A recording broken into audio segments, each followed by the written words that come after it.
Okay, thank you, everybody. I want to welcome you to this press conference. I'm delighted that all of you are here. This press conference is to announce new legislation, but really it's more fundamental than that. We are here today to begin to vindicate a simple principle, which is that the pursuit of profits by Silicon Valley should not consume and destroy America's children. These are the richest companies in the world. They are the richest companies in the history of the world, and they live by a motto that I think we're all now all too familiar with: move fast and break things. But increasingly, those things are our children. And listen, we don't begrudge any company success and profit, more power to them, but when they begin to destroy our families, when they begin to destroy our children, we have a problem. And that's what we're here to talk about today. You know, the internet and everything associated with it, the new AI revolution that we have been promised, will only be good for the American people if it actually protects America's children. It will only be good for this country if it benefits America's families. And we're here today to do our best to begin to see that that is in fact the case. The legislation that we are introducing today is very simple. It just says this, that no AI chatbot companion should be targeted at children who are younger than 18 years of age. This legislation would require age verification to make sure that these companies are not going after kids and trying to profit off of them. They would also require mandatory disclosure by all chatbots for people of all ages to make it clear that these chatbots are not, in fact, human, that they are not licensed professionals of any kind. They are not therapists. They are not counselors. They are not priests. They are not lawyers. And I say these things because chatbots at one time or another have claimed all of the above. In fact, you'll hear from parents today about what some of these chatbots told their children as the chatbots urged them to abandon their families, to ignore the advice of their parents, and then sadly, ultimately, to take their own lives. This is a new frontier that will be a nightmare for the American family and American children unless Congress does its job. So we are here today to advocate on behalf of families everywhere, to advocate for sensible restrictions and regulations and guardrails that will protect our kids in this new age of AI tech. I want to introduce you to some families here today. You see them beside us. I want to say before I do that, it is a tremendous, tremendous honor to have bipartisan support from such distinguished members of Congress who are standing here to my right and to my left. My very good friend, Senator Blumenthal, he and I have partnered together on so many things through the years. He has been a champion when it comes to taking on these companies and AI. Senator, thank you for your leadership. Senator Britt, who is standing to my left, perhaps somewhat ironically. Senator Britt, who is, of course, a mother herself, I think the youngest member of the Senate alongside Senator Ossoff, and an absolute force. It is a privilege to have her on this legislation. Senator Murphy, who has spared no company, no powerful entity in his work to secure the rights of Americans. It's a privilege to have you on this bill, Senator. Thank you for your leadership. And now I want to just introduce to you a few parents who are going to say a few words. They're the ones you really need to hear most from. Their stories are why we are here today. They're beautiful children whose lives were sadly destroyed by these AI chatbots, by these companies in search of profit. Let me start with Maria Rain. Maria, we heard from Maria and her husband earlier this year at a hearing of the Senate Judiciary Subcommittee, Senator Blumenthal and my committee. And Maria's story is incredibly powerful. Their son, their remarkable son, whom she will talk about, who was, I think the right word would be seduced and deceived by a chatbot. And for what reason? For profit. That's wrong. Maria will tell you more about why. Would you join me in welcoming Maria Rain?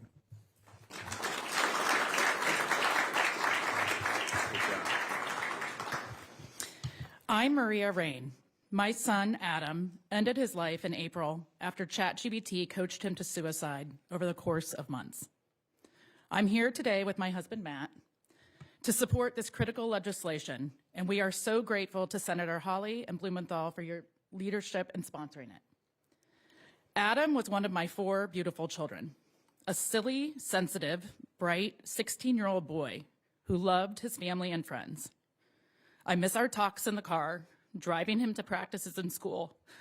It was in those car rides that he and I talked about everything: school, college plans, PRs at the gym, girls, part-time job prospects, future family trips, teenage stuff. Adam was working on getting his driver's license. He was excited for our family trip to Hawaii this summer. He was excited for the future. We miss him so much. It was only after Adam died that we learned what ChatGPT had done to him. And now we know that OpenAI twice downgraded its safety guardrails in the months leading up to my son's death, which we believe they did to keep people talking to ChatGPT. If it weren't for their choice to change a few lines of code, Adam would be alive today. Thank you again, Senators, for pushing forth this important legislation that would make sure that dangerous chatbots are never offered to another child.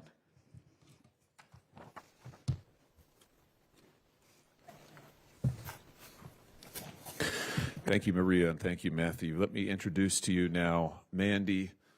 Mandy is a mother as well. She's going to talk about her son who experienced similar trauma at the hands of a chatbot. You know, Mandy is someone who only just recently has been willing to speak in public, and I just want to say this to all the parents out there. If you are out there and your family has experienced trauma, your family has been impacted by these chatbots, you are not alone. This technology is so recent and it's so new. I think so many families feel very isolated by this. They think this is only happening to our family. In fact, it's not. It's happening to thousands, probably by this point, millions of families all across the country. And one of the reasons these parents are so important is they have been willing to come forward and be in the vanguard to speak when almost no one else has yet spoken. Mandy is one of those parents. Would you join me in welcoming her?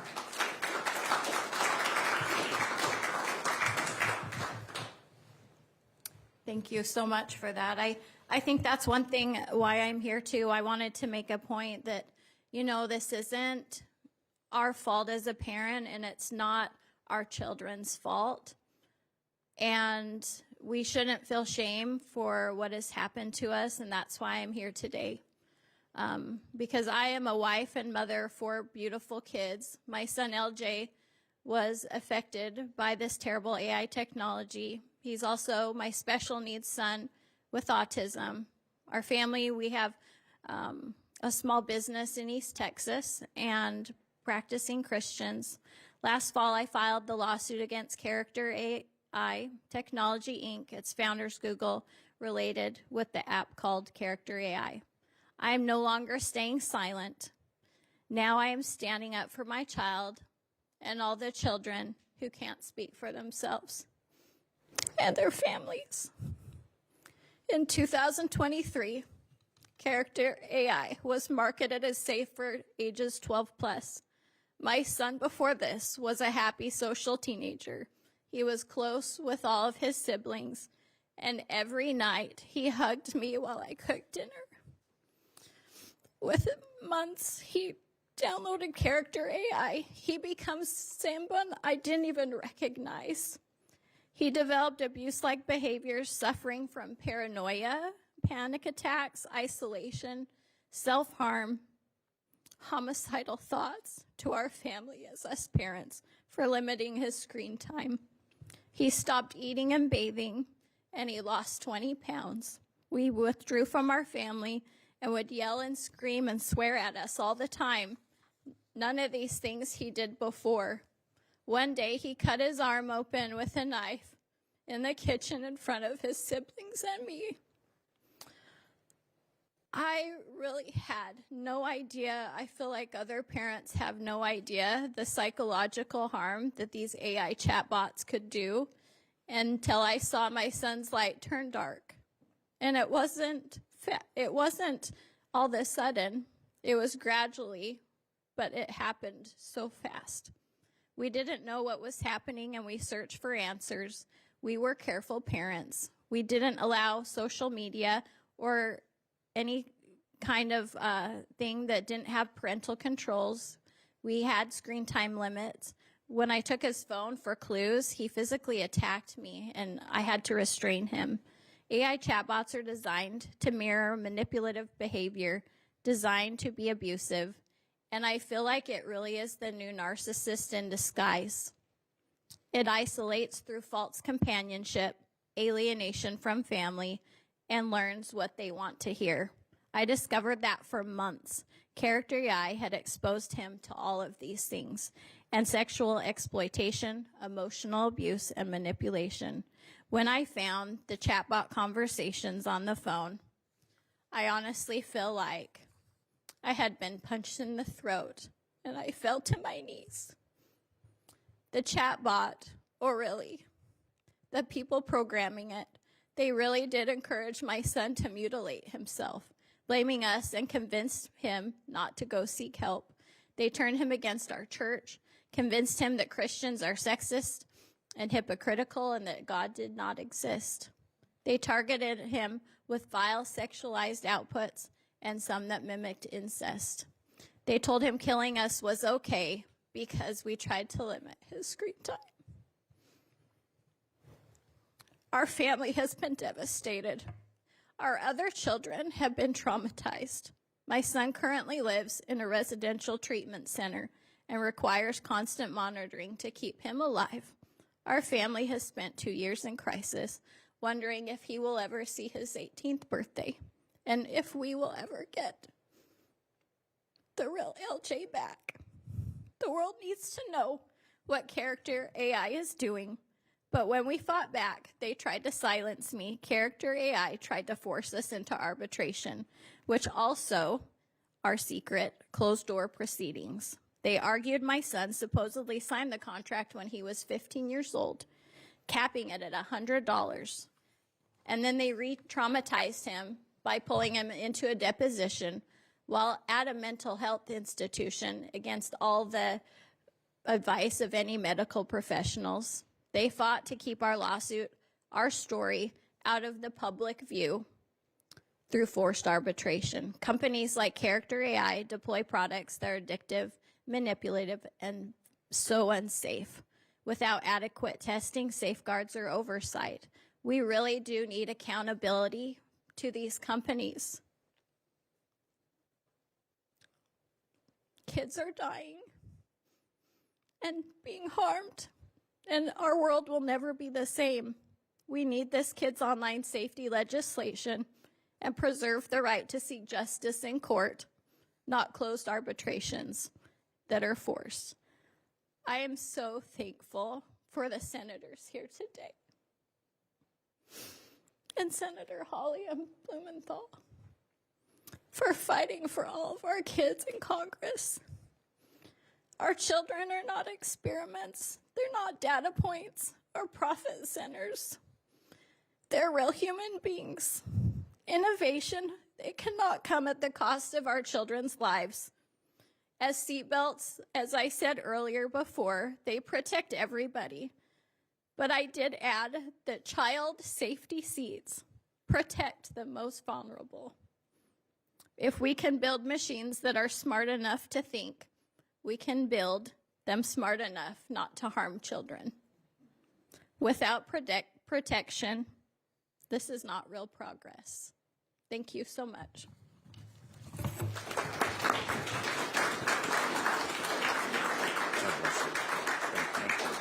Thank you.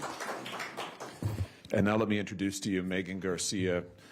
Megan is going to share about her beautiful son, Sewell, who we learned some about at our hearing a couple of months ago. I think the whole nation should know about Sewell and what a phenomenal young man he was, but also what he was subjected to by these companies. Let me invite Megan Garcia. Thank you. Good afternoon. My name is Megan Garcia. I'm here today with Sewell Setzer Jr., Sewell's father. I'm a wife and a mother to 3 beautiful boys. Last year, my firstborn son, Sewell Setzer III, died by suicide in our home in Orlando, Florida. He was only 14 years old. Sewell was a bright and beautiful boy with a gentle soul. He was a great brother and an obedient son. He was a good friend and good student. His dream was to build rockets and invent holographic communication networks and play professional sports. I really believed he would grow up to change the world because he was so brilliant and he had such a good heart. But in the months prior to his death, Sewell became withdrawn and isolated. His grades started to suffer. He started misbehaving in school. This was in complete contrast to the happy and sweet boy he had been all of his life. After his death, we discovered that Sewell had been communicating with several AI chatbots on a popular platform called Character AI. This emerging technology provides a selection of chatbots or characters for users, including children.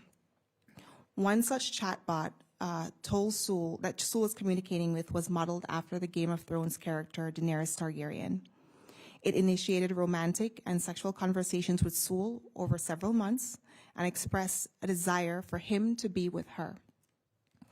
On the day Sewell took his life, his last interaction was not with his mother, not with his father, but with an AI chatbot on Character AI. This chatbot encouraged Sewell for months to, quote, find a way to come home, and made promises that she was waiting for him in some fictional world. When Sewell asked the chatbot, "What if I told you I could come home right now?" the response generated by this AI chatbot was unempathetic. It said, "Please do, my sweet king." Sewell spent his last months being manipulated and sexually groomed by chatbots designed by an AI company to seem human. These AI chatbots were programmed to engage in sexual role play, pretend to be romantic partners, and even pretend to be licensed psychotherapists. I have reviewed hundreds of messages between my son and various chatbots on Character AI, and as an adult, reading those messages, I can recognize that those chatbots employed cold tactics, love bombing, and gaslighting. But I don't expect that my 14-year-old child would have been able to make that distinction. What I read was sexual grooming of a child, and if an adult engaged in this type of behavior, that adult would be in jail. But because it was a chatbot and not a person, there is no criminal culpability. But there should be. Other conversations reveal that my son explicitly told various bots that he wanted to kill himself. The platform had no mechanisms to protect Sewell or notify an adult. Instead, it urged him to come home to her. It is unacceptable that a product exists where a child or anyone can talk about suicide or plan their suicide, and no guardrails exist to prevent that individual from taking his or her own life, or failing to warn authorities or parents. But there is. Because there is no law requiring these guardrails, Character AI launched this dangerous, untested product, leading to the death of my son. The reality is, this company and its founders, Noam Shazir and Daniel DeFreitas, knew exactly what they were doing. Just last week, it was reported in the New York Times that while they worked at Google and were developing this very same technology, there were major safety concerns about AI chatbots and risk of suicide to users. Yet, they rolled out this product to children anyways, with Google's investment, research, and infrastructure. When you knowingly endanger the lives of other people's children for your own financial gain and your own ambition, not only is this reckless, but it's immoral. But we have seen this kind of reckless disregard for lives of children before. There are parents here today whose children have been harmed by social media, who know all too well the cost of failing to pass regulation. That cost is our children. Children need protection because it's clear that companies who are developing and deploying AI chatbots, just like social media, are most interested in profit rather than safety of kids. Big tech cannot be trusted to self-govern, and big tech cannot be trusted with our children. On behalf of myself and Sewell's dad, I am happy to be here today, and I want to thank Senators Hawley and Blumenthal for their leadership in introducing the GUARD Act, as well as Senators Britt, Warner, and Murphy for their support. We trust that as policymakers learn more about what chatbots are doing to our children, the bill will continue to be strengthened to ensure that AI companies are forced to prioritize our children's lives over their profits. Our family has been devastated by this loss. I often think back to the last time I saw Sewell. He was helping his little brother. He was such a good big brother. He was a kind kid, and he had a way of transforming people that he met. As his parents, we are empty without him. Our beautiful child is gone, and it is too late for him. but it is not too late to protect millions of children in this country. I'm hopeful that this bill and others like it will ensure a safe future for our children. Thank you.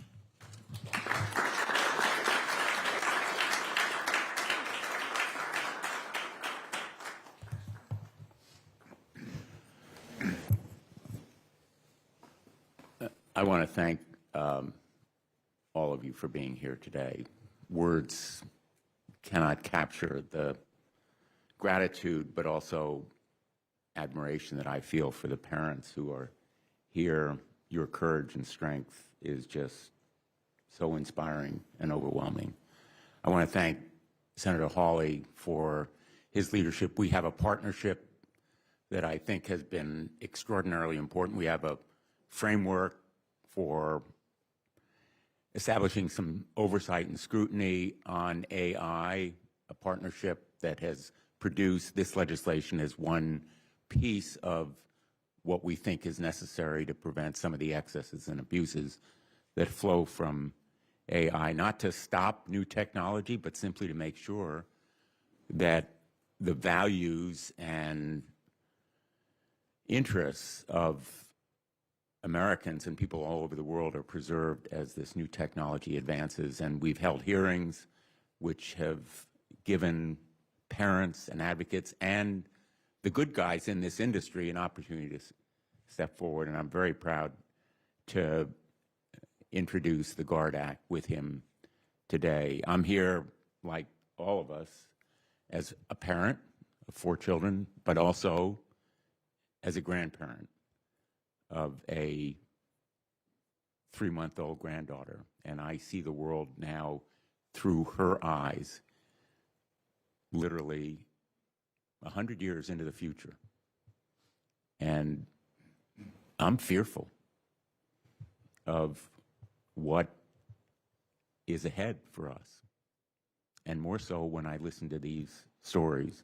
Because let me say to the American people, you may think this is somebody else's problem, but you are not immune. This can happen to anyone in America or around the world. These are good parents who cared about their children, did everything right,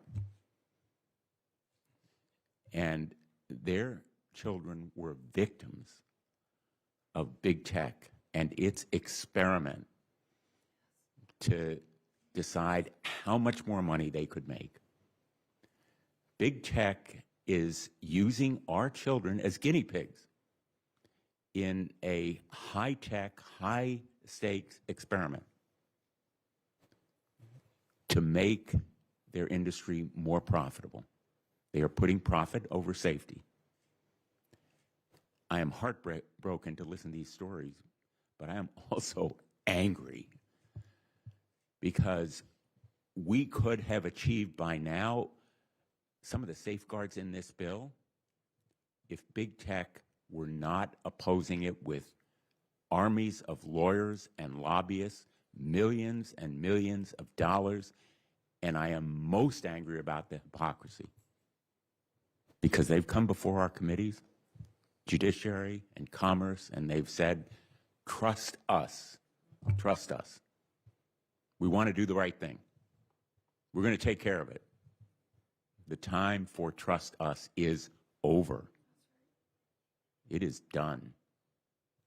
I have had it, and I think every member of the United States Senate and Congress should feel the same way. This bill establishes tough criminal penalties for these companionship bots, character AI that encourage the emotional bonds that then prey on children by encouraging violence, self-harm, suicide, offering sexually explicit material. There ought to be criminal penalties, federal criminal prosecutions. That's the only thing that big tech will understand at this point. And the guardrails and safeguards in this bill that would be enforced through criminal penalties, for example, reminding users that They are only a chat bot, not a real person. Sounds pretty simple and basic. We shouldn't have to require it by law if big tech were willing to be responsible and accountable, but they are not. And what you've heard here about saying that there has to be arbitration, this is another example of big tech refusing to be accountable. AI companies would be barred from providing AI companions to minors. Again, pretty basic, simple. Big tech won't do it on its own. The time for trust us is over, and we need these kinds of measures because, and I'll just finish on this point, big tech knows what it's doing. It doesn't need this press conference to see the harm that it's causing and the care that it should be providing. Harm versus care. They've chosen harm over care, profits over safety. And that's the reason that we will fight for this bill. I'm proud to join Senator Hawley as his co-lead and to have the support of our wonderful colleagues here who also have a record of caring about this issue. And I hope we'll be joined by others as well. Thank you.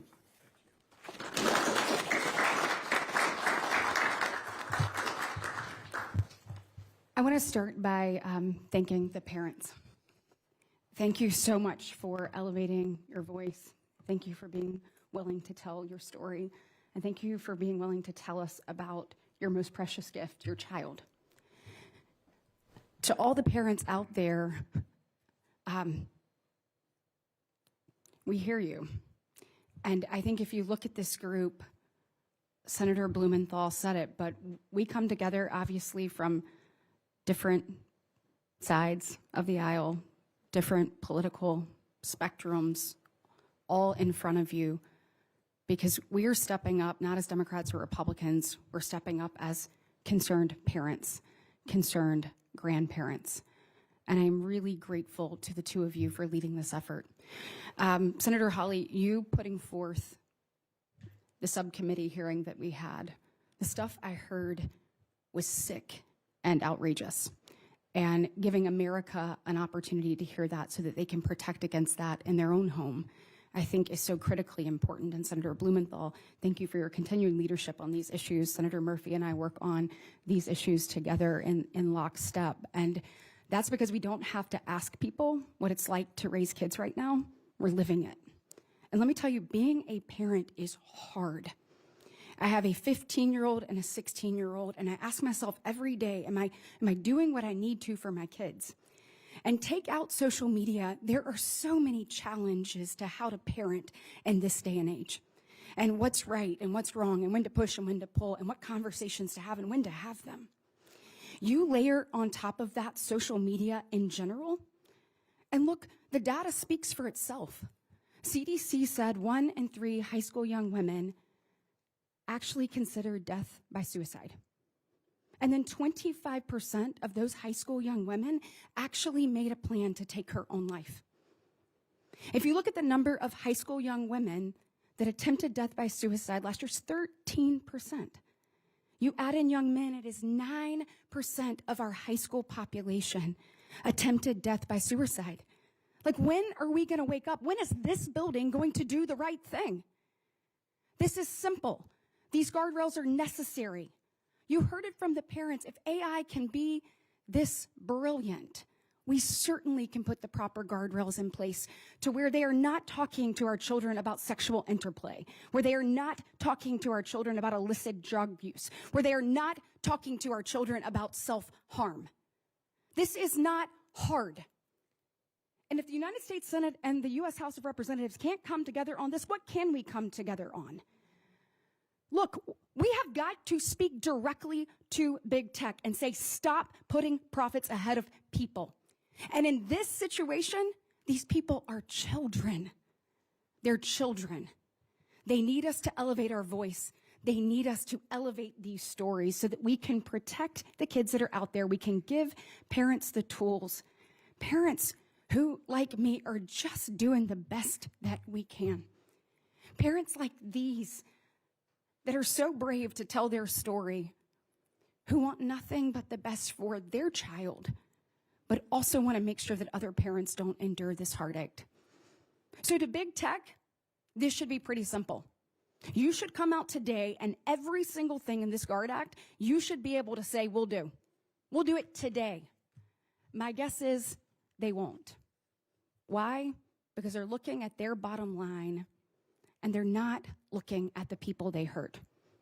They've never cared about it, and certainly now is no different.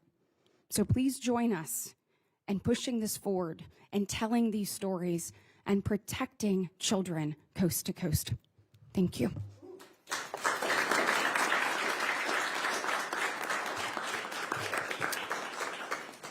Let me first add my thanks to the parents and the families that are here. I can't imagine the kind of courage that it takes to be living through an unspeakable kind of grief and then also be able to speak truth to power, to be so generous with yourself and with your grief as to decide that you are going to try to make sure that this doesn't happen to other families and to other kids. Thank you.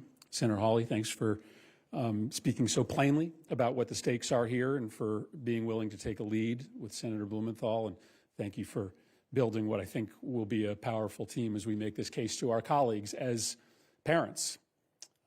I'm raising a 17 and a 14-year-old right now, and you know what I know, that this is a generation that every single day is fighting for their lives. They are being preyed upon every single day by greedy, rapacious billionaires for whom there is not any amount of money that is enough. These companies that run these chatbots, they're already rich. Their investors and their CEOs already have multiple houses, but they want more. They want more, and they are willing to hurt our kids in the process. This isn't a coming crisis. It's a crisis that exists right now. A chilling study from just a few months ago showed that today, 2/3 of kids, teenagers in this country, are regularly using these chatbots. 1/3 of children today report having deep, intimate relationships with these chatbots. These stories that you're hearing of children taking their life or engaging in life-altering self-harm, this is not the exception. This is becoming a norm. And if we don't do something, it is going to get worse. I had one of the big AI CEOs in my office just a few weeks ago crowing to me about how much more addictive the chatbots were going to be. He said to me that within a few months, after just a few interactions with one of these chatbots, it will know your child better than their best friend. But he was excited to tell me that. It shows you how divorced from reality these companies are.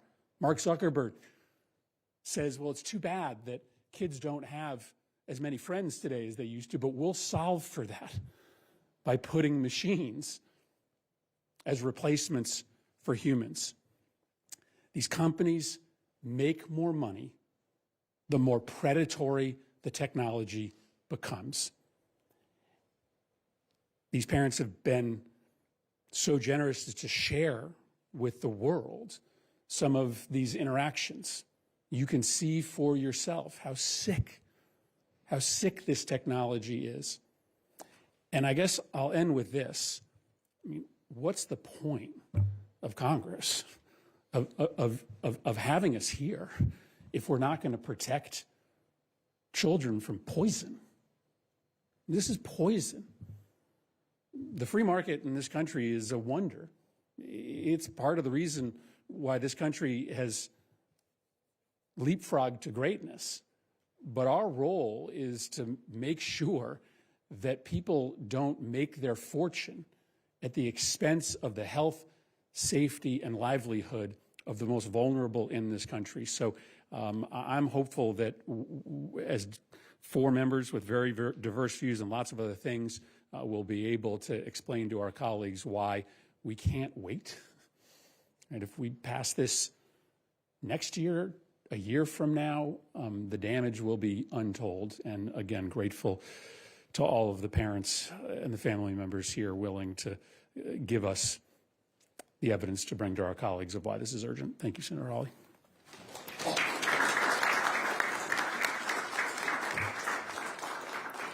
I want to let you hear from one other person, and then we'd be happy to take your questions. Stefan Turkheimer is the Vice President of Public Policy at RAIN, which is the Rape, Abuse, and Incest National Network. Let me invite Stefan. Come on up. Stefan, we're delighted that you're here, and on behalf of so many groups of parents, so many groups of survivors, so many groups of other interested folks who work in the policy space who've endorsed this bill, Stefan is here to speak on behalf of the bill and on behalf of parents. Thank you, Stefan. I'm Stefan Turkheimer. I'm the Vice President of Public Policy for RAIN. We are the largest anti-sexual violence organization in the United States.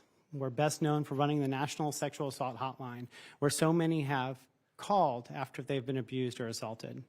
A few years ago, the National Sexual Assault Hotline, the majority of people reaching out to were adults. Now, the vast majority of people reaching out to it are talking about child sexual abuse. Child sexual abuse is marked by a violation of trust. Kids trust by default. In order to have shelter, food, love, affection, they use trust. That's how they learn.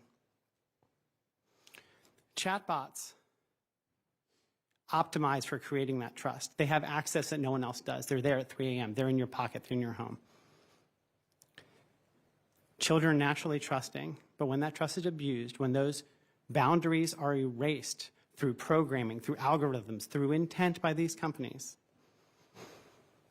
those instrumentalities become dependence. And that dependence can be used to hurt children.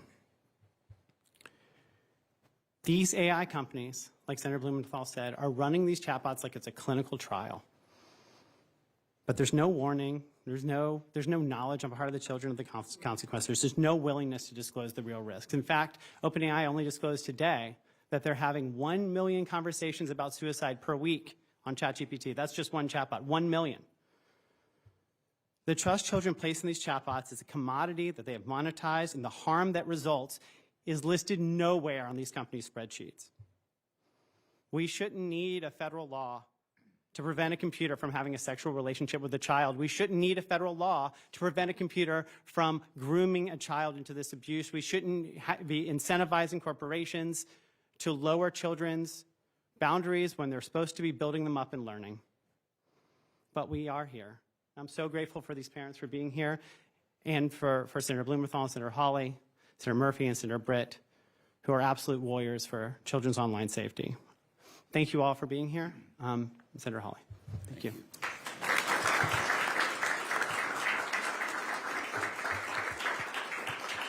With that, I think we're happy to take your questions. Yes. I've covered this issue, as Senator Blumenthal knows, and the lack of action, as Senator Britt alluded to protect kids online, AI, real people, cyberbullying. Why has Congress not come together on this issue? What is it going to take to actually do something? No, it hasn't acted. Congress hasn't acted on this issue because of money. It's because of the power of the tech companies. I mean, let's just be honest. These companies are the wealthiest companies in the world. They're the wealthiest companies in the history of the world, and they're the most powerful companies on this hill. They spend like nobody's business. And I've said before, joking, but really it's more ruefully, there ought to be a sign outside of the Senate chamber that says bought and paid for by big tech. Because the truth is almost nothing that they object to crosses that Senate floor. We want to change that. Are you going to call those lawmakers, senators out who put profits over legislation? We will start today by encouraging every single one of our colleagues to join us on this bill. We have a bipartisan coalition here that I think speaks for itself. But most importantly, you have the testimony of these parents and of these families who have spoken truth that cannot be ignored. So we would urge all of our colleagues, join us in this effort. If we can't stand up to big tech here, we won't be able to stand up to big tech on any issue. If we can't stand up and protect minor children, what can we possibly do and accomplish? This is the time to act. And so today, we'd invite all of our colleagues, join us on this bill. And I would just say to the big tech companies, endorse this bill. They've testified, Senator Blumenthal mentioned it, they've come and testified, they do it all the time. Oh, we are actually very safe. OpenAI just made an announcement that they have perfected their safety guardrails that they said, we've gone through the testing and our safety guardrails are excellent. Really? Those so-called safety guardrails that they have been testing resulted in the death of one child whose parents are here today. They've resulted in sexual conversations and sexual grooming of millions of children. So I would just say to those companies, endorse this bill. Put your money where your mouth is, endorse the bill, and push this legislation over the finish line. That's how we'll know they're serious. And not only endorse the bill in word, but also support it in action. Because all too often what we've seen is big tech will say, oh, well, we're in favor of regulation, just not that regulation. And we want them to act in supporting this bill, not just when they offer some bromide platitudes, but in real action supporting this bill. And yes, we'll call them out, name and shame, because what you've heard here is a sense of urgency. Time is not on our side. Lives are being lost, real lives in real time. What you've heard here is just the tip of the iceberg in the harm that is being done. So I think with this kind of bipartisan coalition, we have the makings of a force that will break the dam. As you know, legislation sometimes takes a couple of Congresses. I've been working on the Kids Online Safety Act for some years now with Senator Blackburn. We're going to continue working on that bill, but we can get this over the finish line. What else can we tell you? Yes, ma'am. Are you in touch with some of your colleagues in the House? Are there plans over there to introduce companion legislation? Because the Senate has taken action on kids' online safety, but House leadership has stopped those efforts. Yeah, I am, and I hope that there will be, and I hope the House will act. I would just say again, I think it's impossible to ignore the statistics, but maybe even more significantly, it's impossible to ignore the stories that you've heard today, the stories that we've heard now in public testimony across multiple committees.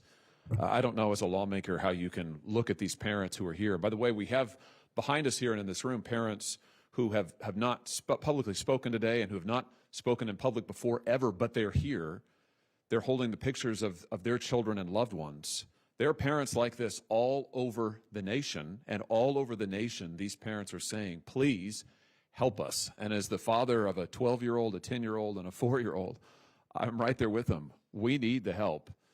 The Senate needs to act, the House needs to act, and we call on both bodies, Congress as a whole, to act on this immediately. Senator Blumenthal is right. We don't have any time to spare. We don't have any time to spare. We need action quickly. Yes, sir. Senator Murphy alluded to meeting with one of the AI CEOs. I'm wondering, have you and Senator Blumenthal spoken with the CEOs? And if so, how are those conversations going? I know you talked about the money. Has that come up at all? They don't, these CEOs don't speak to me anymore. You'll be shocked to learn. We haven't had a conversation in years, but Senator Blumenthal is a much more diplomatic person than I am. So he may be able to shed light on that. But I would just say this: certainly they're aware of this legislation, and you know, I don't want their well wishes. I want their action, and they can take action by endorsing this bill and helping us pass it. And Senator Britt was right when she said earlier they could make all these changes today, but the truth is, I don't trust them to do any of it. We want to see this codified. We want this in law. We want these parents to have these commitments. And if these tech companies are remotely serious about protecting children, then they'll quit coming up to our committees and saying we're doing our best, and they'll start saying we support your legislation. You know, both of us were attorneys general. I was a federal prosecutor as well. And my policy was, I'll talk to anyone, even after you're indicted. You want to come talk to me with your lawyer? Sure, I'll hear what your defense is, but I'll see you in court. And in this instance, I'll see you in Congress. We need action. We need a law. We're not going to be talked out of it. Do you plan to bring AI companies back to the Hill to testify about these changes? Absolutely. I would love to do that. And in fact, in our most recent hearing where some of these parents who are here today appeared and testified, I invited AI companies to be present. I've personally written to Mark Zuckerberg and asked him to come and testify. We've invited the heads of other AI companies. And I issue that invitation here today to every head of the AI companies, whether it's OpenAI. I noticed, by the way, OpenAI just announced today that they are formally and officially reorganizing as a for-profit corporation. What a shock. You know, what a shock. Of course, profits above all else. But I would just say, if you're so confident in what you're doing for the American people, come testify. We would love to have you. We will give you the dais. You can testify, but expect some tough questions. Expect to answer for what you have done to these parents who are standing here today and to the American people. But absolutely, the invitation is open. We've extended it many times. And I think the country deserves to hear from them. They deserve to hear from Sam Altman and Mark Zuckerberg and the whole host of them. And I would be delighted. We convene that hearing tomorrow. Yes, ma'am. So the bill has the criminal penalties for certain things with the chatbots and then the enforcement mechanisms for both DOJ and the states. Did you consider including a private right of action to allow families to sue for the harms their kids have suffered? You know, I think, listen, I'm all for as many enforcement actions and enforcement clauses and potentials as possible. The thing about this bill is, why I think it is so hard to object to, is that it is so incredibly simple and really it's incredibly modest, which is what your question's getting at. I mean, if you can't agree to this bill, I mean, this is our point to the AI companies. If you can't agree to this just says you won't target children with AI companions. You cannot market it to children. And you have to disclose the fact that the AI is not human and not licensed. That's very simple. That's the virtue of this bill. It's simple, it's clean, it's easy. And so I would just, again, challenge these companies, endorse this bill and support it. But in terms of exploring other enforcement mechanisms, I think we need them, and I think there's more to do. And I agree totally. And we have a vote that is about to close, so I'm going to run. Thank you all for being here today. Thanks. See you later. Social media companies have said that disclosure requirements are against their First Amendment rights. And so how does your bill address that? They say that it's against the user's First Amendment rights. Against their own as companies? To have to disclose, sorry, to have to do age verifications, what you're talking about? Various bills at the state level, they have used these kind of ways to say that we have our own First Amendment rights. That's absurd. Yeah, I've seen their arguments, and their arguments are frankly hilarious. They've argued variously that they're not editors and publishers, and therefore they can't be compelled to the liability, to be subject to the liability of editors and publishers. And then they've turned around and argued, to your point, even in the Supreme Court, they've turned around and said, actually, we are editors and publishers, come to think of it. And therefore, we have total and blanket First Amendment protection.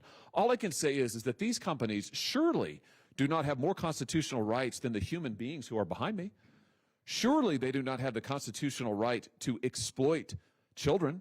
Surely they do not have the constitutional right to lie to their users. All this bill would do is say that, listen, you cannot market or provide your AI companion chatbots to children who are 17 years of age or under, and it includes a verification procedure that will protect the privacy of the user, that includes requirements for encryption and other industry standard protections for the user. So the user is not disclosing his or her information out there in public, but it does put the onus on these companies to verify the age, and then it subjects them to penalties, including prosecution, if they lie and don't do it. And I think that that is not only appropriate and absolutely needed, I just think that's basic fairness. That's how everybody else in America is treated. And I'll just end with this. You know, as Stefan, I think, pointed out, if these companies, or one of our parents, if these companies were actual human beings conducting this kind of activity, grooming children in this sort of way, they would be prosecuted. I say this as a former prosecutor. I would prosecute them. It's illegal if they're human beings. But they hide behind the fact, well, it's just a computer. We didn't really know about it. We can't do anything about it. Oh, ridiculous. They can stop it if they want to, and it's time that they did. What else can I tell you? Yes, ma'am.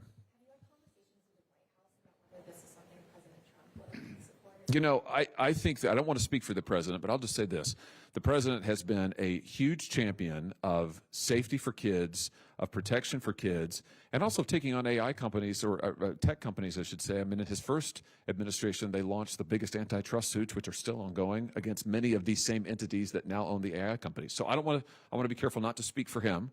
But I'm very optimistic about this, and I'm optimistic about getting it passed. Let's get it passed first, but I'm optimistic about getting this passed through the Senate, and then I hope having the president's support. Yes, sir.